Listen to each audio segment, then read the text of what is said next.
Breaking news today is that the Court of Appeal has refused to allow Epping Forest District Council to appeal its decision to keep the Bell Hotel open.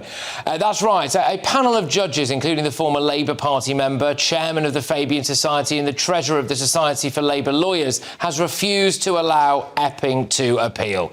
Well, who could have seen that coming? In other news, Yvette Cooper's one-in, one-out deal with the French is currently 3,567 in, 0 out.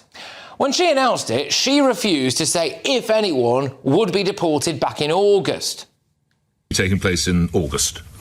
So, again, we need to work those processes through, but we want to see the returns themselves take place as swiftly as possible. You can't bear in mind, people will be detained until they are returned, so but they you're will unable remain to say in August, detention.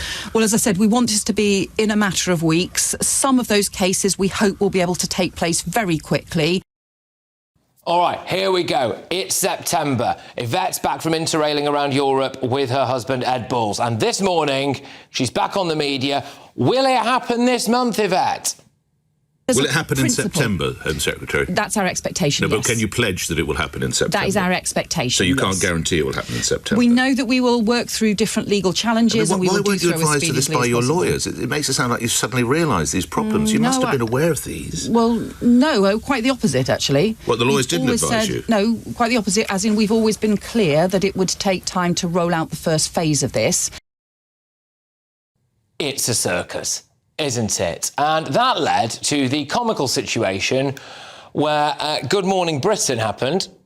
A single small boat migrant has been returned to France since the so-called one-in, one-out deal was signed. The government's also announcing plans today to deport foreign criminals as soon as they're convicted, among a raft of other measures.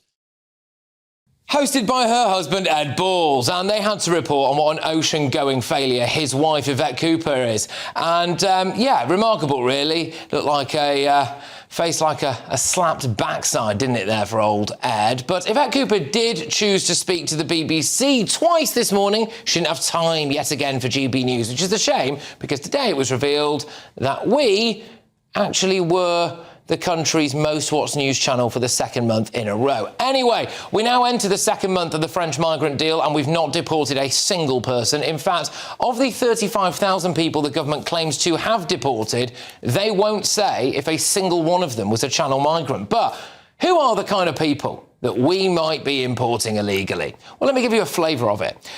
There was a boat that broke down, a migrant boat, on its journey from West Africa to the Canary Islands, and they immediately started murdering each other and accusing each other of witchcraft. There we go. So that's according to numerous different reports. Now, look, obviously, if they had finally managed to ultimately make their way to Britain, then their desire to murder and their obsession with witchcraft would have just stopped the second they set foot on British soil. There is a Somalian criminal asylum seeker who claims that he's been begging the Home Office to send him back to Somalia for the last 5 months. They haven't been in touch with him. Why not? Yvette Cooper's latest bright idea is to do this.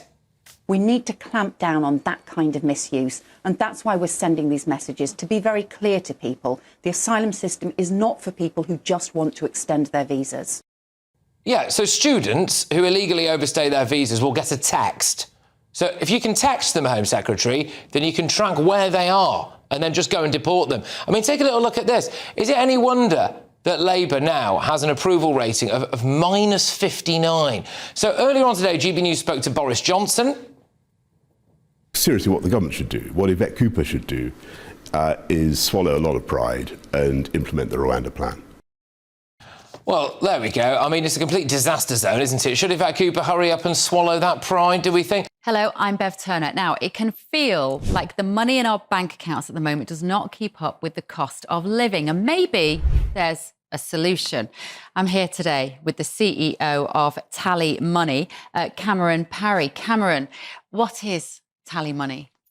Well, Bev, with TallyMoney, you get a current account and a debit card, but instead of pounds, you use milligrams of gold as your everyday money. So why gold? Gold traditionally is a great store of value. It has, on average, gone up at over 11% per annum for the last 25 years against the pound. It's tripled in value in the last decade. And in the last 2 years alone, it's increased by 50% against the pound. Banks' savings products just can't compete with that level of growth.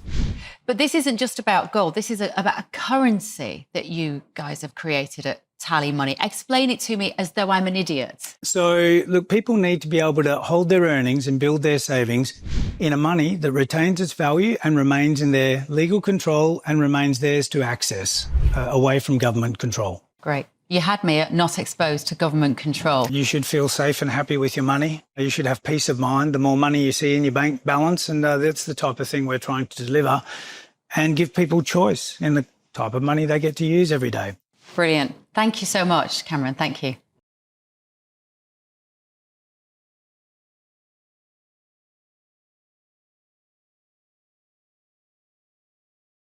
Let's get the thoughts from my panel. We have got GBNews contributor Will Kingston, senior reporter at Guido Fawkes, Ellie Wheatley, and journalist Jonathan Liss. Thank you very much. Will, making your debut tonight. I'll bring you in first. I mean, I don't know, first things first, I suppose. This kind of blocking of the people of Epping from being able to appeal their decision by the court to keep that hotel open, I think it whiffs a bit to me, that. Yeah, of course it does. There's this fallacy that remains that somehow the judiciary are magically objective when everyone else in the world isn't. You know, why does, in America, the Supreme Court nominations kick up such a fuss whenever it occurs? It's because people always have biases that they bring to it.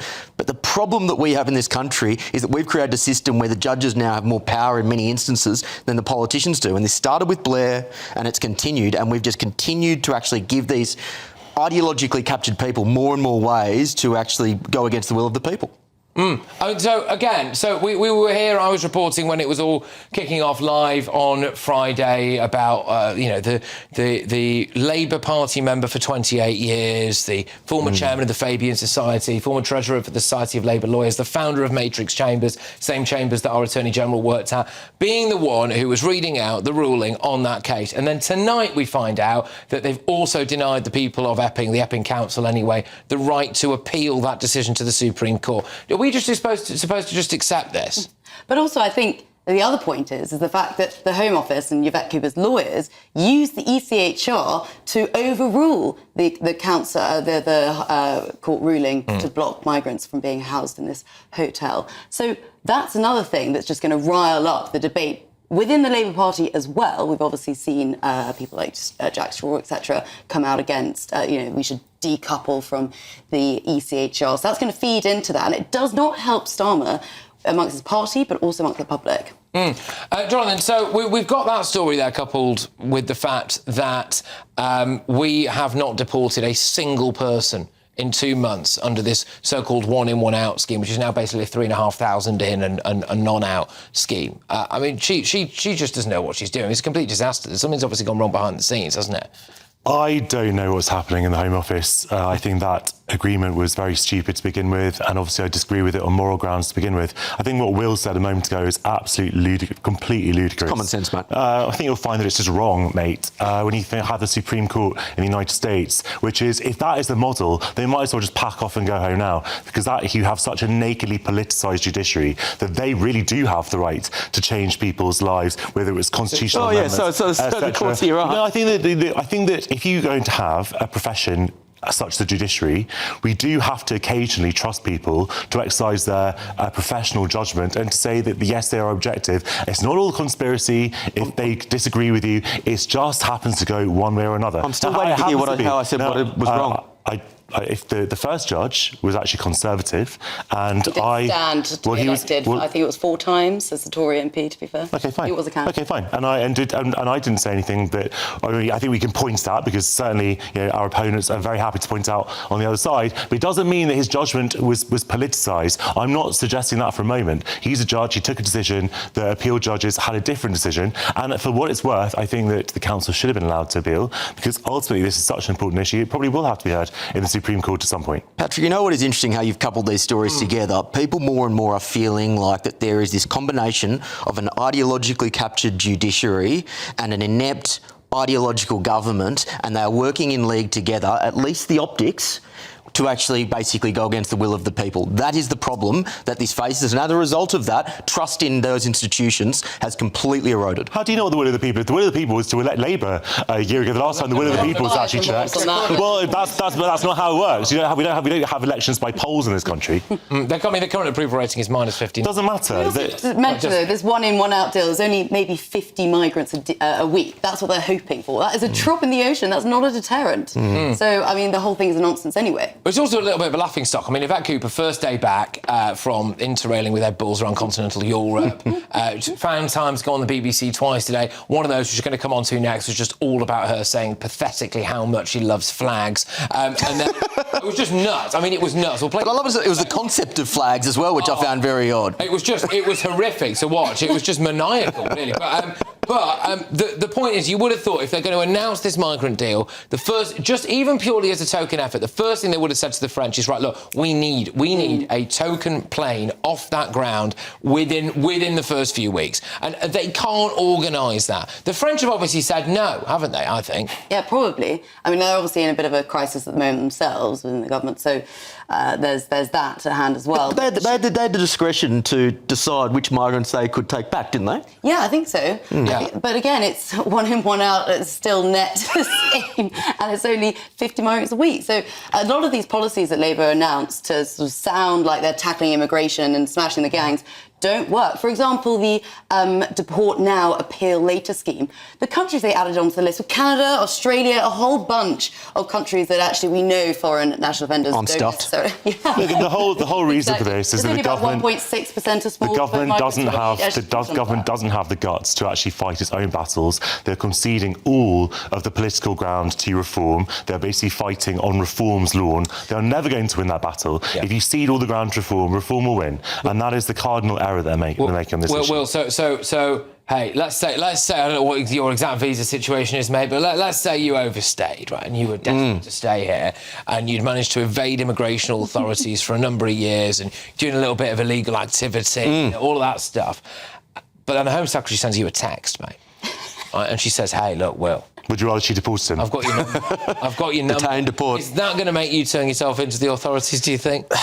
Well, I've made the mistake of going on television a few times a week, so I haven't exactly kind of gone undercover. But no, look, it's obviously not a deterrent. And Patrick, I remember you saying on my wonderful podcast, wink, wink, nudge, nudge, ladies and gentlemen, this is all tinkering around the edges. Yeah. They don't understand the fundamental point around incentives and deterrence. And you're not going to fundamentally change behaviours when you're tinkering. And the announcements from Yvette Cooper the day before last in the Commons is another example of tinkering. And I agree with Jonathan, he's absolutely right. It is a half-hearted version of reform. And all that's going to do is it's going to annoy the Labor base, and it's not going to win a single new vote, because you may as well go for the real thing. In that spirit, I actually agree with Will on something as well, because this is tinkering, but not absolutely not in the way that he would approve of. This is complete tinkering around the edges, because no one is prepared to have a realistic conversation that takes into account what is actually happening, that people, like it or not, will want to come to the United Kingdom. Now, we either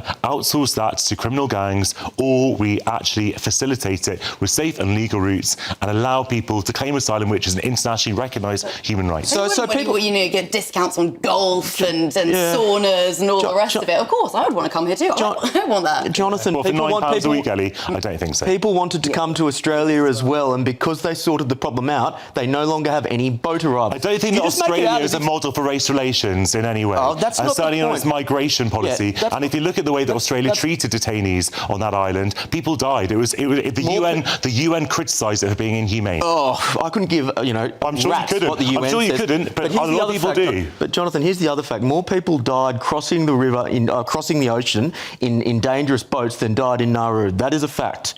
Now we know that if you create a deterrent, one of those was facilitated by the Australian government, one of them wasn't. When you create a deterrent which involves detention, there is less of an incentive to turn up. This is not rocket science, mate. Well, I don't think we need to have a return to white Australia, to be honest. That's not the model we should follow in this country. Silly. However, I have thought long and hard about whether or not we could start a community-funded whip round for that poor bloke from Somalia, that we could maybe just pay for his plane ticket. He's been in touch with the Home Office for 5 months, and they haven't got back to him. I mean, this guy wants to self-deport, and we still won't let that happen, apparently. Edward Brown case who is operating for the Home Office, argued that the hotel is part of a critical national infrastructure. This is in response to that court ruling that the Epping Council cannot appeal that decision to keep that hotel open. He says that providing accommodation to asylum seekers is in the national interest, and we must ensure vulnerable individuals, namely asylum seekers, are accommodated. Lawyers for the Home Secretary also warned that the ruling could have prompted further anti-immigration protesters. In written submissions, they suggested it runs the risk of acting as an impetus for further violent protests.